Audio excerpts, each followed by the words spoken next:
तो ITNB के set number 8 में अगला जो सेट हम लोगों का चलने वाला है क्वेश्चन नंबर 351 से 400 तक। इस सेट का पहला question 351, special effect used to introduce the slides in a presentation are known as, options आ रहे हैं custom animation, effect, transition, annotation.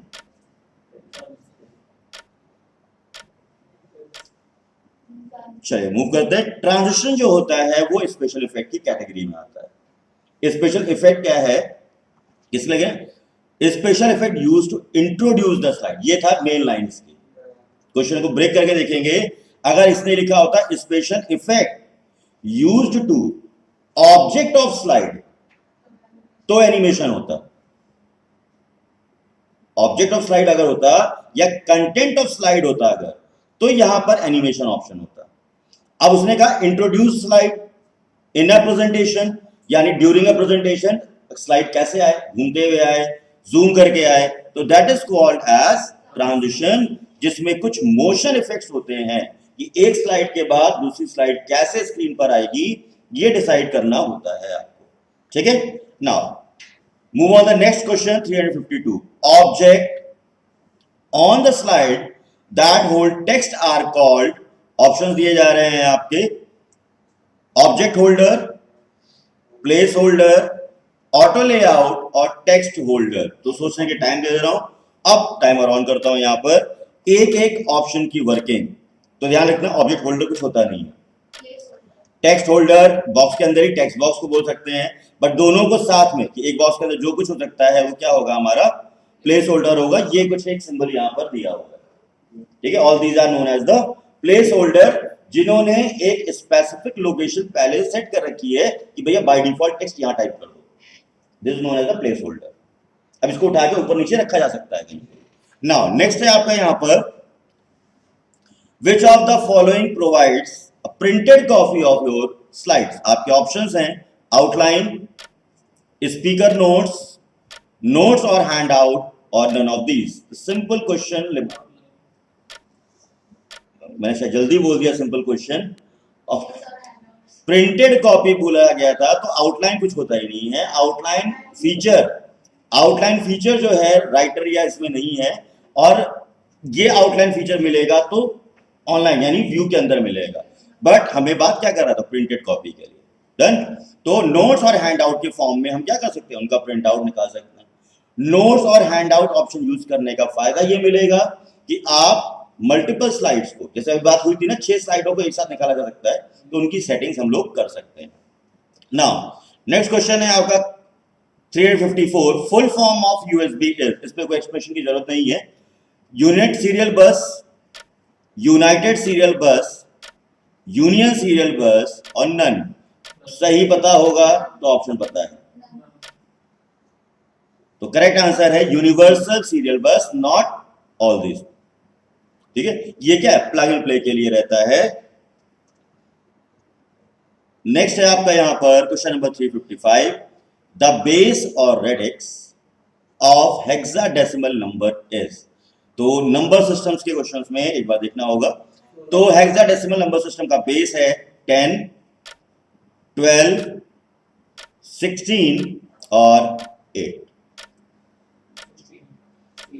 तो हेक्साडेसिमल नंबर सिस्टम का जो बेस होगा वो होगा 16, जिसमें 0 से लेके 15 तक काउंटिंग होती है, लेकिन 0, 1, 2, 3, 4, 5, 6, 7, 8, 9 ये न्यूमेरिक फॉर्म में लिखे जाएंगे। 10, 11, 12, 13, 14, 15 को 10 ना लिख करके 10 की क्या लिखा जाएगा, A, 11 की जगह पे B। ठीक, तो ये हमारा क्या होगा, हेक्साडेसिमल। ऐसे ही बाइनरी होता है बेस 2, जिसमें 0 और 1 होता है। डेसिमल होता है 0 से 9 की रेंज में, बेस होगा 10। ऑक्टल नंबर सिस्टम होता है 0 से 7, बेस होगा 8। ये कुछ जनरल फॉर्मेट। बेस नहीं पूछा गया तो रेडिक्स पूछा जाएगा। Now again 356, the basic structure of CPU were designed by, option है Charles Babbage, John von Neumann, Blaise Pascal और none of these. Simple thing, इसको देखा तो यही आना है, ठीक है, बाकी और कहीं नहीं जाना इसमें। अगर यहाँ पे फादर ऑफ कंप्यूटर की बात होती, जो कि लीस्ट एक्सपेक्टेड क्वेश्चन होगा हमारा, जो लीस्ट एक्सपेक्टेड क्वेश्चन होगा, यहाँ सीपीयू नहीं लिखा होगा तो प्रोसेसर लिखा होगा, स्ट्रक्चर नहीं लिखा होगा तो आर्किटेक्चर लिखा होगा, कुछ ना कुछ घुमा करके अगर आया और ये कुछ फंसा या फंस नहीं, अगर आता है तो आंसर आपको पता है। ठीक है, हाँ एक और क्वेश्चन, इसी का एक और लैंग्वेज आती है, जस्ट अभी रिमाइंड आया, the logical design of CPU, फिर से बोल रहा हूं, the logical design of CPU were designed bye, जो हम लोग बताते ना कि सीपीयू में कंट्रोल यूनिट होती है, फिर एरो बनाया, मेमोरी यूनिट होती है, फिर एरो बनाया, एएलयू होता है, फिर 3-4 एरो के बना करके बक्से भर देते हैं हम लोग, तो वो जो स्ट्रक्चर के बाद घुमा के पूछा गया तो भी आंसर यही है। ठीक है, नाउ नेक्स्ट है आपका यहां पर ऑप्टिकल और PS2 mouse is also known as, option है controlling device, clicking device, pointing device और scrolling device. The simple point out करना है इस पर, ये कि माउस को क्या कहा जाता है, तो माउस होता है हमारा क्या, पॉइंटिंग डिवाइस, जिसमें ये सिंपल क्या चल रहा है, पॉइंटर चल रहा है, एरो पॉइंटर होता है, उसको बोलते हैं पॉइंटर। ठीक है, ना अगला क्वेश्चन घूमता है यहाँ पर, क्या माउस पॉइंटर के आइकन को चेंज कर सकते हो, तो आंसर है ट्रू। अगला क्वेश्चन सुनिए, which option is used to change the mouse pointer, option मैं दे रहा हूं, control panel hardware, control panel mouse, control panel remove hardware, none of the above. Control panel के अंदर माउस का ऑप्शन मिलेगा, लेकिन वो कहां मिलेगा, हार्डवेयर के अंदर जाकर के, ठीक है ना, तो कंट्रोल पैनल और हार्डवेयर जिसके अंदर माउस मिलेगा, ऑप्शन राइट क्लिक करोगे, प्रॉपर्टीज पे जाओगे और उसके आइकन को चेंज कर सकते हो। ठीक है, नाउ नेक्स्ट क्वेश्चन आता है हमारे पास, Pentium 4 is related to which part of computer, option है हार्डवेयर, फर्मवेयर, माइक्रो प्रोसेसर और मालवेयर। माइक्रो प्रोसेसर, ये क्या है, माइक्रो प्रोसेसर चिप है, इंटेल पूछा जा सकता था यहाँ पे, ठीक है ना, तो पेंटियम 4 ये सिंपल क्या है, माइक्रो प्रोसेसर है। मालवेयर क्या होते हैं, वायरस होते हैं, मालवेयर मींस ऐसे प्रोग्राम जो कंप्यूटर को डैमेज करेंगे। चलिए मूव करते हैं क्वेश्चन नंबर 359 पर, CD DVD pen drive is an example of, option है primary memory, online memory, cache memory और लास्ट है आपका secondary memory. The simple thing is कि आंसर क्या है, देख लेते हैं पहले तो। सेकेंडरी मेमोरी जिसको हम लोग और किस नाम से जानते हैं, स्टोरेज डिवाइसेस के नाम से जानते हैं और ऑक्सिलरी डिवाइसेस के नाम से भी जानते हैं। अब साथ में घुमाते हैं एक और question, CD DVD pen drive is a kind of, यहां ये कुछ नहीं दिया हुआ है, एक और ऑप्शन दिया जा सकता था, ऑप्टिकल स्टोरेज। ठीक है, अगर HD हार्ड डिस्क लिखा होता तो यहां पे लिखा होता मैग्नेटिक स्टोरेज, सीक्वेंशियल स्टोरेज। समझ में आ रही ना मेरी, कि अगर आप, और दूसरा यहां पर क्या होता है, रैंडम एक्सेस, जो सीक्वेंशियल एक्सेस की बात कर रहा था, तो इसकी जगह पर आपके डेटा को निकालने की जो मैकेनिज्म CD DVD और पेन ड्राइव में हो सकती है, वो रैंडम एक्सेस हो सकती है, मतलब कभी भी कोई भी डेटा क्या उठा लो यहां से। नेक्स्ट क्वेश्चन है आपका यहां पर, cloud computing is an example of, option है cyber security, blockchain, online data storage and retrieval और लास्ट है नन ऑफ दीज। तो इनमें से सही आंसर क्या है, सिंपल थिंग, क्लाउड कंप्यूटिंग जो होगा आपका ऑनलाइन डेटा स्टोरेज और रिट्रीवल के साथ होगा यार। ठीक है, नाउ नेक्स्ट क्वेश्चन है यहाँ पे, what is the different feature of big data analytics, option है open source, data recovery, scalability और ऑल ऑफ दीज। सिंपल कि बिग डेटा एनालिटिक्स का काम इनमें से क्या होगा, ऑल ऑफ दीज। ठीक है, ओपन सोर्स है, डेटा रिकवरी है, स्केलेबिलिटी है, यानी चांसेस हैं एक्सटेंड होने के। बिग डेटा एनालिसिस सिंपल एक ऐसा मैकेनिज्म है जिसमें पूरी मार्केट ट्रेंड को एनालाइज किया जाना। ये 24 घंटे चलती है। आप YouTube पे एक वीडियो डाल दो, एनालिसिस चल रही है, और क्योंकि जिस समय आपने वीडियो डाला है उसमें पता नहीं कितने लोगों ने एक साथ दिया होगा, तो किसको किस तरफ रखना है, किसको वायरल करना है, किसके एल्गोरिथम पे क्या फिट करना है, वो सारी चीजें क्या है, big data analysis. Now next question है आपका यहाँ पर, which of these is a blogging platform? इनमें से ब्लॉगिंग किसके थ्रू कर सकते हैं? ऑप्शन है वर्डप्रेस, ब्लॉगर, टम्बलर, और लास्ट है ऑल ऑफ द अबव। तो अब इसमें क्लियर होना चाहिए कि क्या क्या अवेलेबल है सर्विसेज। और ब्लॉगिंग क्या होती है, तो इनमें से किसी पर भी आप ब्लॉग लिखते हैं। ब्लॉगिंग में सिंपल डायरी राइटिंग, जैसे हम लोग पहले क्या करते हैं, डायरी राइट करते हैं, तो अब वही चीजें क्या ऑनलाइन पब्लिश कर रहे हो, तो उसी को हमने क्या बोला है, ब्लॉग बोला है। इसी ब्लॉग का अब एक और नया फॉर्म आ चुका है, पता है सबको, व्लॉग, यानी वीडियो लॉगिंग जिसे हम बोल रहे होते हैं, ब्लॉग क्रिएट करना। Question number 363, creating and publishing video content on a blog is called. अभी डिस्कस भी हुआ है ये चीज। ऑप्शन है व्लॉग, न्यूज, मीडिया ब्लॉग और all of these. The correct answer is simple है, पहले से पता है तो वेट नहीं कर रहे, व्लॉग यानी वीडियो ब्लॉग। नेक्स्ट है question number 364, who is a blogger?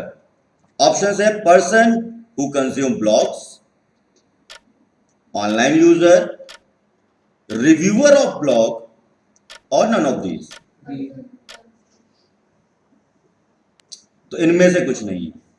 Blogger वही है जो अपने ब्लॉग राइट करे।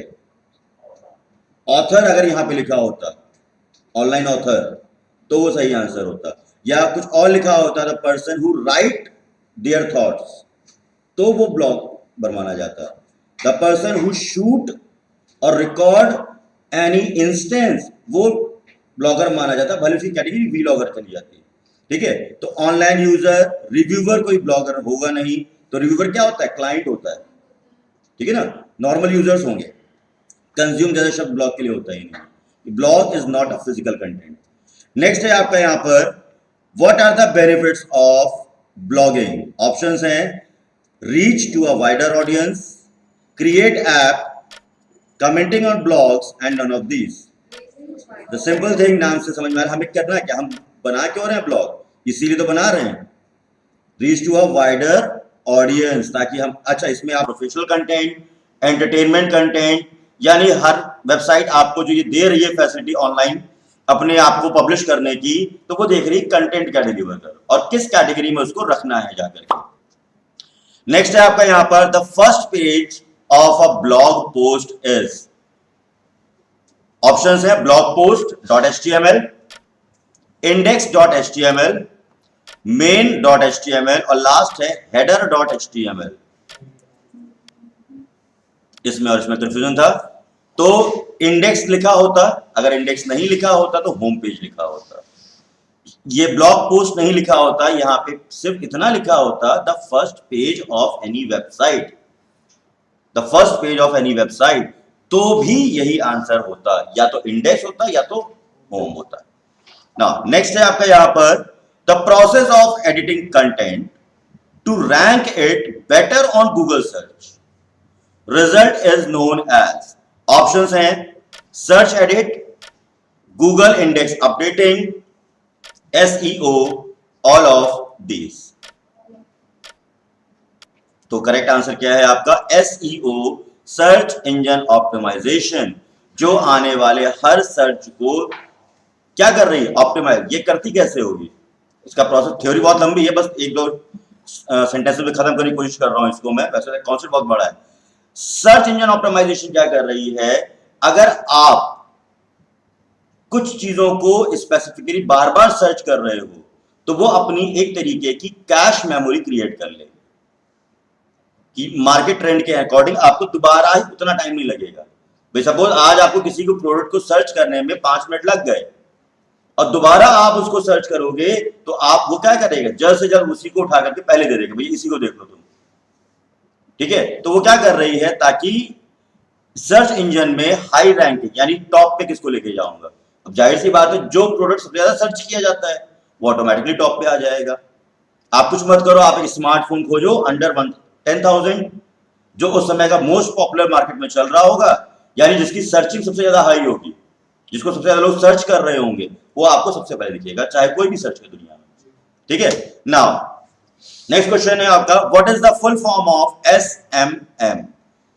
ऑप्शंस हैं social media marketing, search engine media, social media management, और लास्ट है आपका नन ऑफ दीज।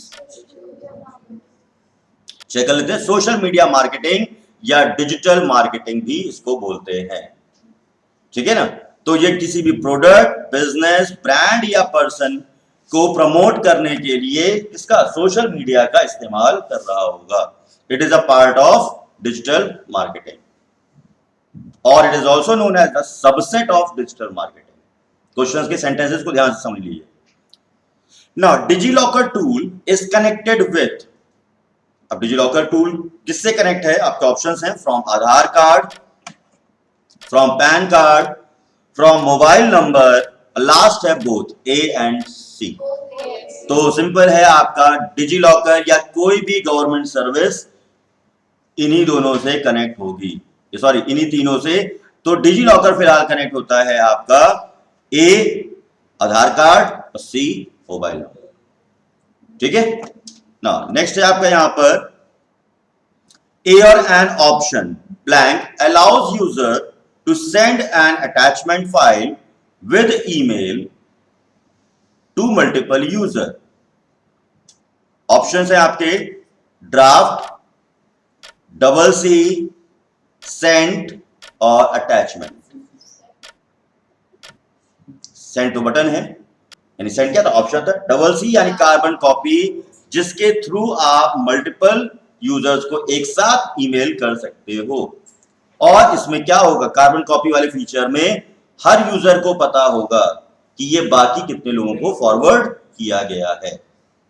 ठीक, अच्छा, ये जो CC का फीचर है, ये फीचर इसमें ना डिफाइन करते हुए भी आप बहुत सारे लोगों को ईमेल भेज सकते हैं, simple with the help of to. मैंने क्या बोला है, क्वेश्चन को सुनिए पहले। मैंने कहा इसी फीचर को यूज करते। इस फीचर का मतलब क्या हुआ, हर यूजर को पता हो कि ये ईमेल बाकी किसको फॉरवर्ड किया गया है। अगर मैं ये पूछता कि क्या मैं मल्टीपल लोगों को भेजूं और किसी को पता ना हो, तब आंसर है BCC, ब्लाइंड कार्बन कॉपी में डिफाइन कर दो। सेम फीचर के साथ अगर आपको करना है CC के फीचर्स के साथ में, तो ये काम 2 के अंदर भी हो सकता है। हर ईमेल एड्रेस का कॉमा लगाते जाओ, उससे भी चला जाएगा। तो अलग से इसको यूज करने की जरूरत नहीं है। या एग्जाम के पॉइंट ऑफ व्यू समझ लो कि यहां पर सेंड एंड अटैचमेंट और कुछ भी हो, file with email to multiple user, और CC ना दिया हो तो 2 दिया होगा, तो वहां नन ऑफ द अबव नहीं दिया होगा, तो 2 का भी सेम वर्किंग होता है। ठीक है, नाउ नेक्स्ट आते हैं यहां पर 371। What is the maximum time limit of upload video in Twitter? Options हैं 2 मिनट 20 सेकेंड्स, 1 मिनट, 30 सेकेंड, और लास्ट है आपका 2 मिनट्स। तो अब इस पे चेक कर लेते हैं क्या है। तो 2 मिनट्स 20 सेकेंड का वीडियो अपलोड कर सकते हैं और उसकी जो साइज होनी चाहिए 512 MB तक का होना चाहिए। ठीक है, नेक्स्ट क्वेश्चन है, which of the following is used in email address? इनमें से ईमेल एड्रेस में क्या इस्तेमाल कर सकते हैं? नंबर, डॉट, अंडरस्कोर या ऑल ऑफ द अबव?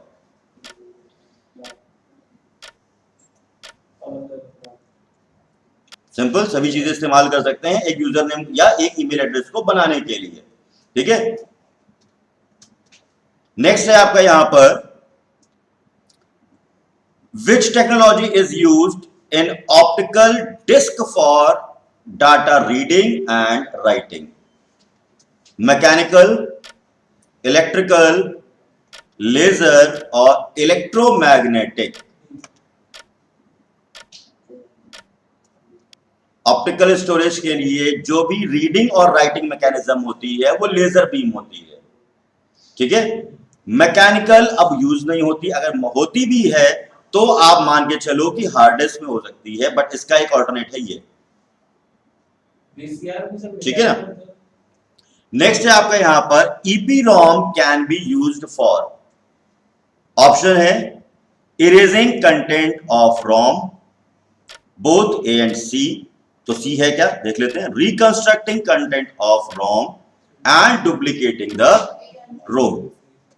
तो ये दोनों ही काम करेगा, electrically sorry erasable programmable read only memory. कल बात हो भी रही थी सेशन में कि डबल ईपीरोम के फुल फॉर्म्स, उनकी वर्किंग एक बार देख लेनी है। इनमें डेटा को रीड करने के लिए सॉरी डेटा को डिलीट करने के लिए यूवी रेज यानी अल्ट्रा वायलेट रेज का इस्तेमाल किया जाता है, ठीक है। बस इतना ध्यान रखना है कैसे क्या होता है, उसकी मैकेनिज्म समझने की जरूरत नहीं है एग्जाम के लिए। Now question number 375, which of the following number system range only from 0 to f?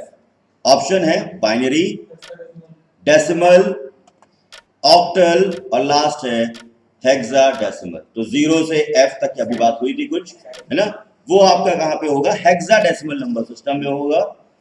Binary में 0 से 1 होगा, डेसिमल बता दिया था क्या होता है, क्या होता है, डेसिमल की रेंज कहां तक होती है, 0 to 9, ऑक्टल की रेंज 0 to 7 होती है।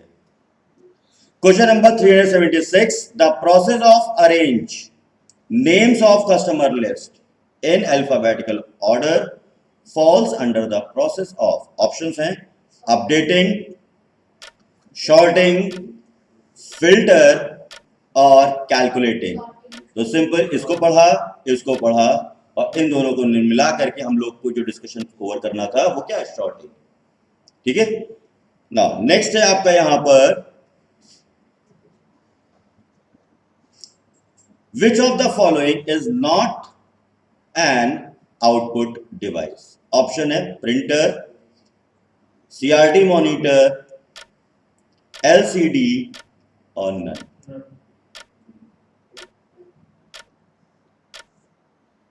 सिंपल तीनों ही क्या है भैया, तीनों ही का output device, LCD liquid crystal diode या liquid crystal display, LCD monitors वगैरह भी कहा जाता है, LED मॉनिटर्स भी हैं, तो ये आपके पास रहते हैं ऑप्शंस में। नाउ नेक्स्ट क्वेश्चन है, the program which are permanently stored in the ROM to interact with hardware is known as, options हैं हार्डवेयर, फर्मवेयर, सॉफ्टवेयर और रोमवेयर।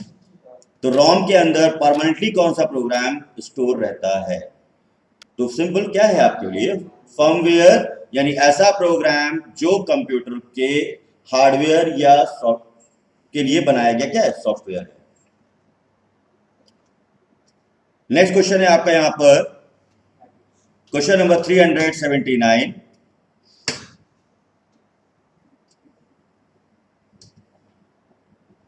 कमर्शियल और फाइनेंशियल, ध्यान से पढ़ लीजिए, कमर्शियल और financial institution would generally have the following domain name extension, options हैं .com, .edu, .in, .co.in।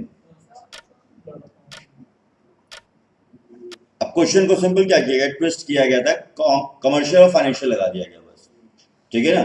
तो कोई भी गवर्नमेंट वेबसाइट हो या कोई भी फाइनेंशियल वेबसाइट हो, सब में COM क्या था, कमर्शियल था, फिर वो चाहे किसी भी तरीके की सर्विस दे रहा हो, ठीक है। नेक्स्ट क्वेश्चन है आपका, व्हाट इज लैन? ऑप्शन दिया जा रहा है single network, topology, global network और नन।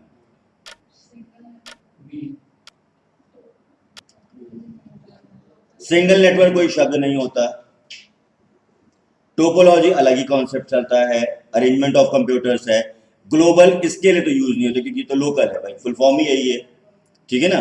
तो इनमें से फिलहाल कोई सही ऑप्शन नहीं है, तो लोकल एरिया नेटवर्क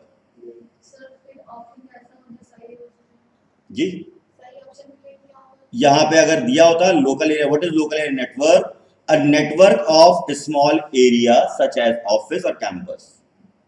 इसको बोल सकते थे स्कूल नेटवर्क, कैंपस नेटवर्क, इसको बोल सकते थे। ठीक है, नेक्स्ट है आपका यहां पर question number 381, to join the internet the computer must has to be connected to a और एन। ऑप्शन है मॉडम, आईएसपी, गाइडेड और अनगाइडेड मीडिया, और लास्ट है all of the above. Simple, हाँ भैया ऐसी बात है, ये सभी क्या इंटरकनेक्टिंग मशीनों के लिए है। मॉडम भी चाहिए, कंपनी का कनेक्शन भी चाहिए, और तार या वाईफाई भी चाहिए होगा, जिसके थ्रू हम लोग क्या कर सकते हैं, कनेक्ट कर सकते हैं। नाउ नेक्स्ट है आपका question number 382, router exchange internet traffic between their network by using subscriber endpoint, ISP endpoint, both A and B, और internet exchange point. Internet exchange point ही आपके राउटर से कनेक्ट होगा, क्योंकि आपका कंप्यूटर कभी भी डायरेक्ट ISP से कनेक्ट नहीं होता है। आपको उनके किसी ना किसी मॉडम को ही हम लोग क्या बोल रहे हैं, डिवाइस जो होती है वही हमारे लिए क्या है, इंटरनेट की सर्विस लाने और ले जाने का काम करेगी। डन। नाउ नेक्स्ट है आपका question number 383, internet working is based on technology. Options हैं circuit switching, modern switching, packet switching, और नन ऑफ दीज। अभी सिंपल ऑप्शन बदल दिए गए, लैंग्वेज बदल दी गई, बस सिंपल। तो ऑप्शन का आंसर नहीं चेंज होने वाला। पैकेट स्विचिंग, जिसमें किसी भी इंफॉर्मेशन को छोटे छोटे पार्ट्स में डिवाइड करते हैं, किसके लिए, सोर्स से डेस्टिनेशन जाने के लिए। और एक पैकेट में क्या क्या होगा, भेजने वाले का आईपी एड्रेस, रिसीवर का आईपी एड्रेस, और इन दोनों के बीच में होगा डेटा, और साथ में होगा एक ईडीएस। ईडीएस मतलब होता है एरर डिटेक्शन स्कीम, कि वो ये चेक करता रहेगा कि भैया डेटा प्रॉपरली जा रहा है कि नहीं जा रहा है, पहुंच पाया कि नहीं पहुंच पाया। ठीक है, तो हर पैकेट में सोर्स, डेस्टिनेशन, डाटा और क्या होगा, ईडीएस होगा। बाकी चीजें और भी होती हैं, बट अभी उसके लिए इस सिलेबस के करिकुलम में वो इसका पार्ट नहीं है। नेक्स्ट है आपका यहां पर 384, the email component of Internet Explorer is managed by. Option है messenger mail box, message mail box, Outlook Express, और नन ऑफ दीज।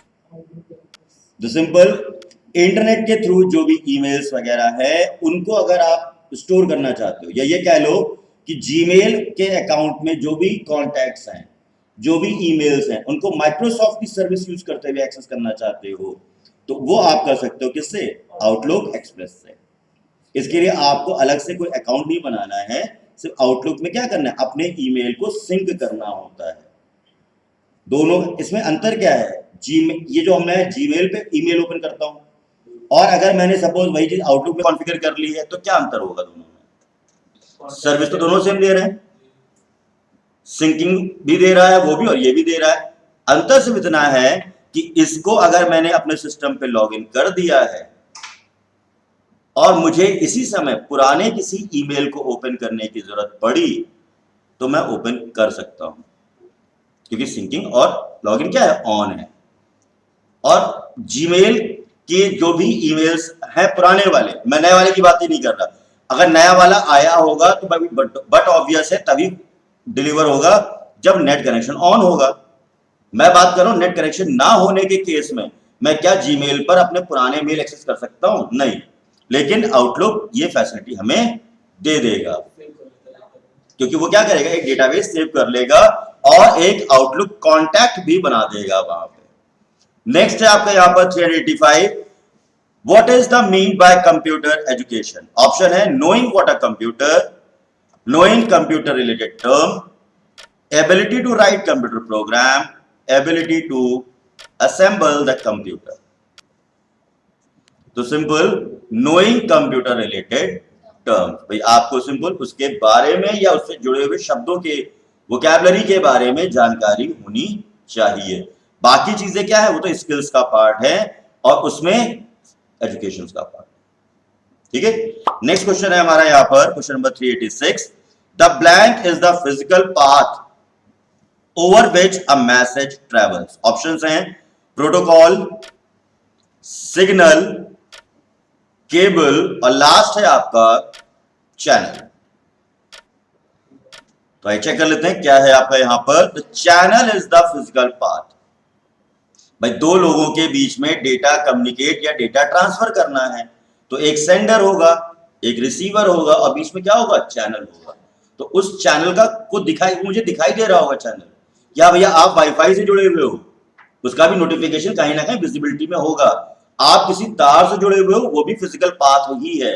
तो उस फिजिकल पाथ को क्या कहा जा रहा है, चैनल, जिसकी हेल्प से आपकी एक डिवाइस दूसरे के बीच में डेटा ट्रांसफर कर सकती है। नेक्स्ट क्वेश्चन है हमारा क्वेश्चन नंबर 387 पे। A virtual private network uses to transfer data from one network to another. Option है BRI, कनेक्शन, टनल और लास्ट है SSH। तो किसी भी VPN नेटवर्क में, ये लिख लीजिएगा कहीं पर, VPN नेटवर्क में या प्राइवेट नेटवर्क में डेटा हमेशा टनल के थ्रू ही ट्रांसफर होगा। जो वहां पे चैनल होता है, उस चैनल को हम लोग क्या बोलते हैं, टनल बोलते हैं, जो एक पोर्ट फॉरवर्डिंग है। ये प्रोटोकॉल है जिसके द्वारा डेटा को सुरक्षित एक नेटवर्क से दूसरे नेटवर्क में भेजा जा सकता है।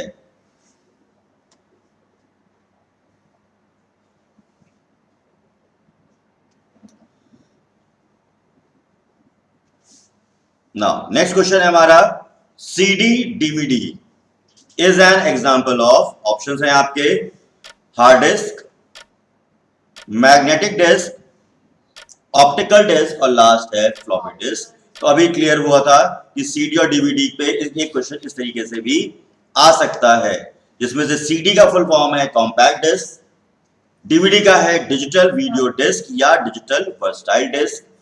CD में 700 MB का डेटा, DVD में 4.7 GB का डेटा स्टोर हो सकता है। Question number 389, which one is not the extension of video file. Option है .gif, .jpg, .mp3 या ऑल ऑफ दीज। तो सिंपल, अगर हर एक नाम काम क्लियर है तो आंसर भी समझ में आ चुका होगा। GIF इमेज का है, JPG भी इमेज का है, MP3 ऑडियो का है। वैलिड फॉर्मेट वीडियोस के कौन कौन से हैं, MP4, MKV, AVI, FLV। इसके अलावा और भी होते हैं, MPEG,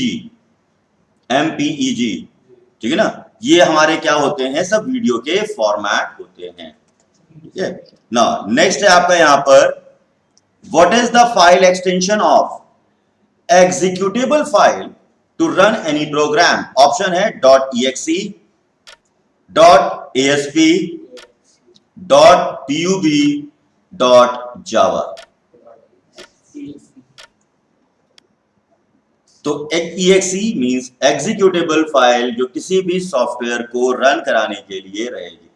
ASP और जावा और पब यानी पब्लिशर, ये सभी ऑनलाइन वेब पेजेस के लिए यूज होने वाले शब्द हैं।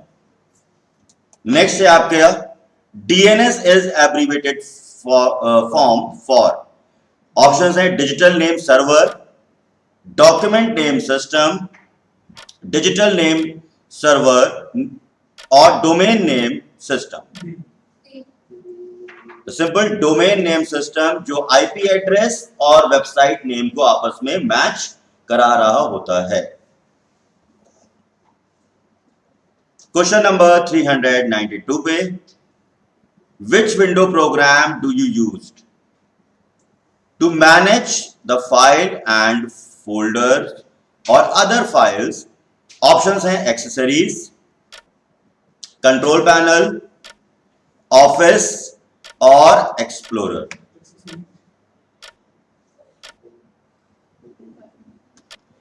एक्सप्लोरर या विंडो एक्सप्लोरर के थ्रू हम लोग कोई भी फोल्डर या फाइल मैनेज करते हैं। इट मींस लोकेशन जहां पर हम देख सकते हैं कि मेरी फाइल कहां पर स्टोर है और कहां पर उसको ले जा सकते हैं। इसकी शॉर्टकट की होती है विन प्लस ई, विंडो एक्सप्लोरर को ओपन करने के लिए। इसी को अब हम जानते हैं फाइल एक्सप्लोरर के नाम से, ठीक है।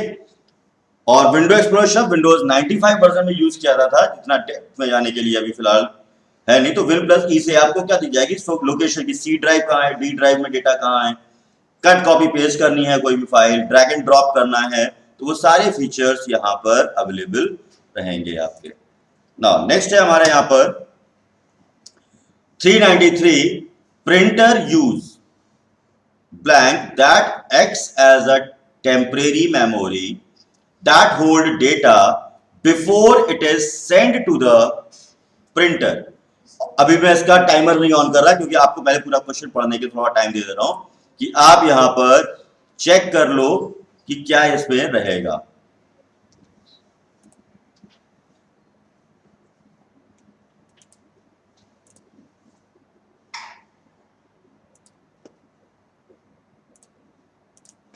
ओके, हो गया। तो अब मैं ऑप्शन देख लो पहले, queue, spool, node, none of the. अब मैं टाइमर ऑन करता हूं।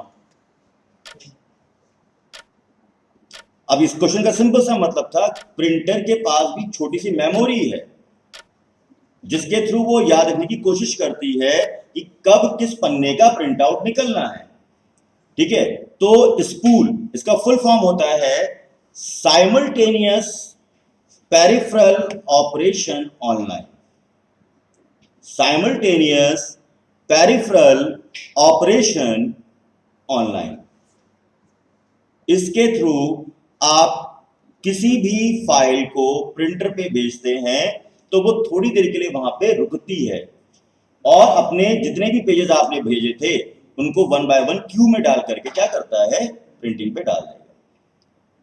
अब इसमें साइमल्टेनियस क्या था, एक साथ, मतलब इधर आपने कंट्रोल पी दबाया और उधर वो शुरू, उसके टाइम नहीं वेट कर रहा है कि नहीं 2 दिन बाद ऑन होना है, आज भेजा तो कल चलेगा, पोस्टल सिस्टम की तरह, वो सारा काम नहीं होना है।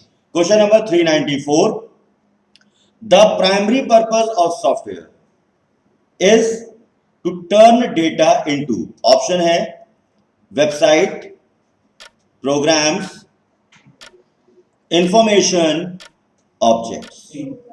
तो किसी भी सॉफ्टवेयर का प्राइमरी काम यही है कि डेटा को इंफॉर्मेशन में कन्वर्ट करना, चाहे वो राइटर पे करवाओ, चाहे कैल्क पे करवाओ, या किसी भी उस पे।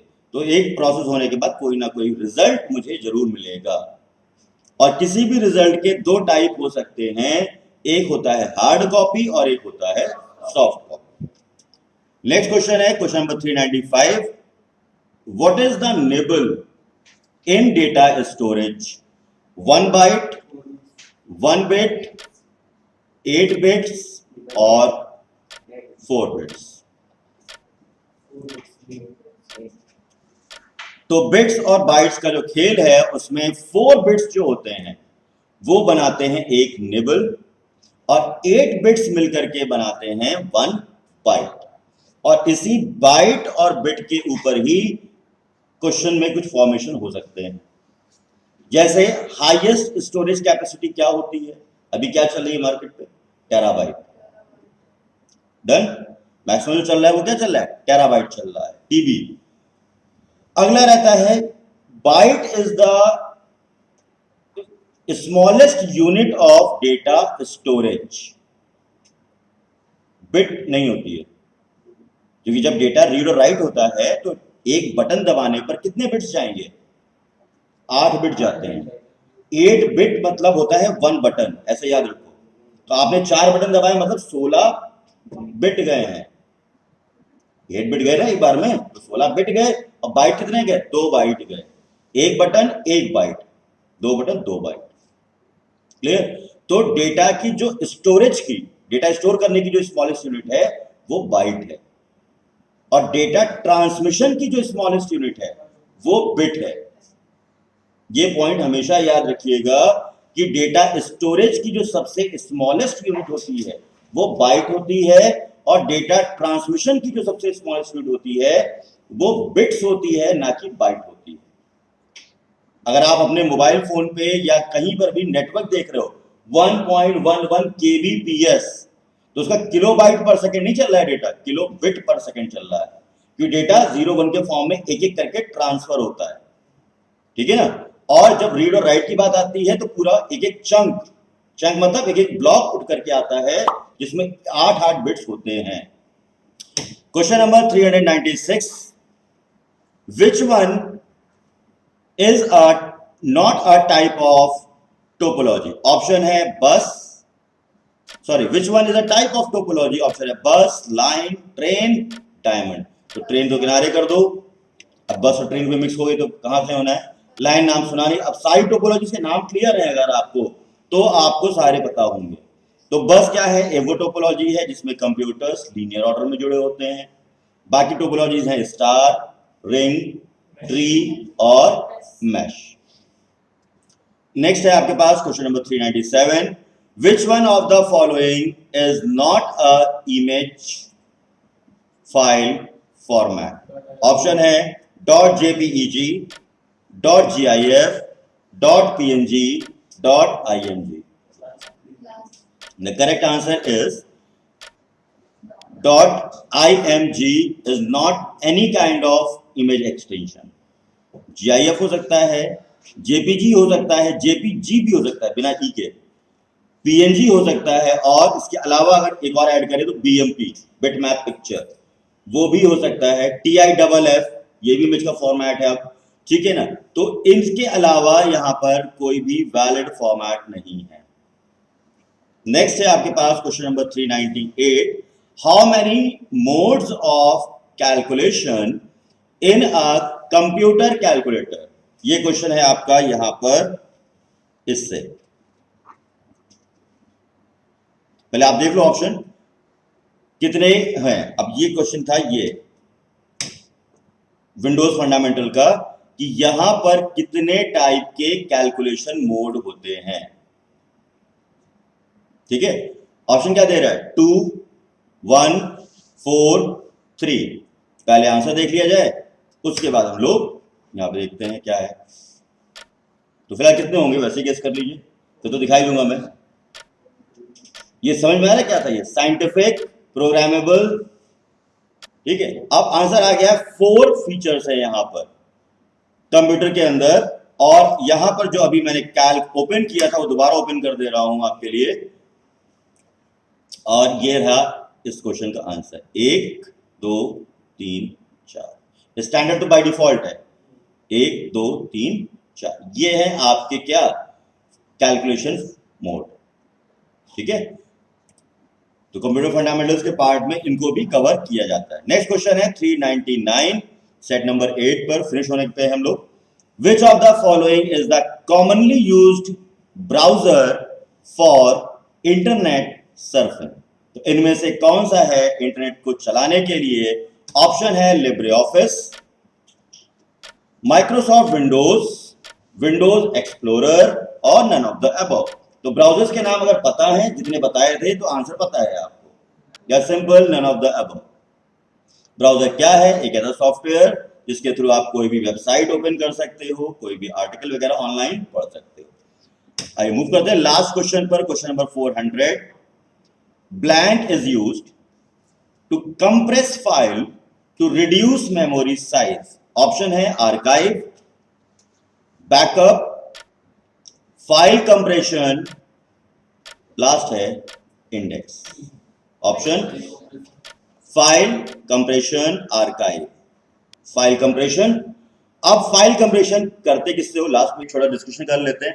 सपोज यहां पे ये भी नहीं लिखा था, यहां पे डायरेक्ट कुछ सॉफ्टवेयर के नाम लिखे होते, तो 2 ही सॉफ्टवेयर हैं जो फाइल कंप्रेशन में यूज हो रहे होते हैं। कौन कौन से हैं? WinRAR, एक ये है, और दूसरा होता था पुराना जो था इसका वर्जन, WinZip। ये 2 ही सॉफ्टवेयर्स हैं जो फाइल कंप्रेशन के लिए यूज किए जाते हैं। इनका काम सिर्फ इतना होता है कि ये क्या कर रहे होते हैं, जो फाइल का मेमोरी साइज होता है उसको रिड्यूस कर देते हैं, लेकिन फाइल की क्वालिटी में कोई फर्क नहीं लाएंगे, ठीक है ना। तो ये था हमारा सेट नंबर 8 और मिलते हैं कल लास्ट सेट में, सेट नंबर 9 और 10 के साथ। तब तक के लिए ऑल द बेस्ट।